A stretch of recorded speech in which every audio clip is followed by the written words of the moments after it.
ನಮಸ್ತೆ, ನಾನು ಪ್ರತಿಮಾ. ಇವತ್ತು ತೊಂಡೆಕಾಯಿ ಪಲ್ಯ ಸಿಂಪಲ್ಲಾಗಿ ಮಾಡೋದು ಹೇಗೆ.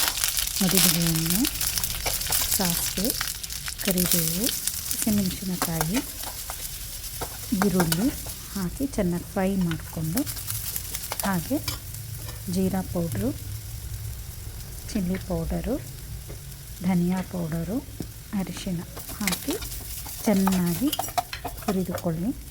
ನಂತರ ಟೊಮೆಟೊ ಹಾಕಿ ಅದನ್ನು ಚೆನ್ನಾಗಿ ಫ್ರೈ ಮಾಡ್ಕೊಳ್ಳಿ. ನಂತರ ಉಪ್ಪು ಸೇರಿಸಿ, ಉಪ್ಪು ಹಾಕಿದ ಮೇಲೆ ಟೊಮೆಟೊ ಸಾಫ್ಟ್ ಆಗುತ್ತೆ.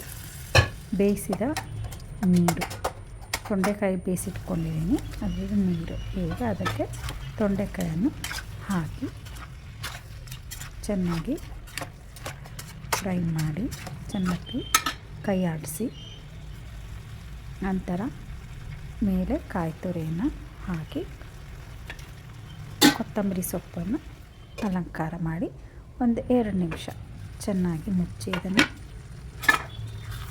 ಬಿಸಿ ಮಾಡಿ ಮುಗಿಯಿತು. ತೊಂಡೆಕಾಯಿ ಪಲ್ಯ ತುಂಬ ಸುಲಭವಾಗಿ ಮಾಡಬಹುದು. ಯಾರ್ಯಾರು ಮೊದಲನೇ ಸಲ ನೋಡ್ತಾ ಇದ್ದೀರಾ, ದಯವಿಟ್ಟು ಸಬ್ಸ್ಕ್ರೈಬ್, ಶೇರ್ ಮತ್ತು ಲೈಕ್ ಮಾಡಿ. Thank you.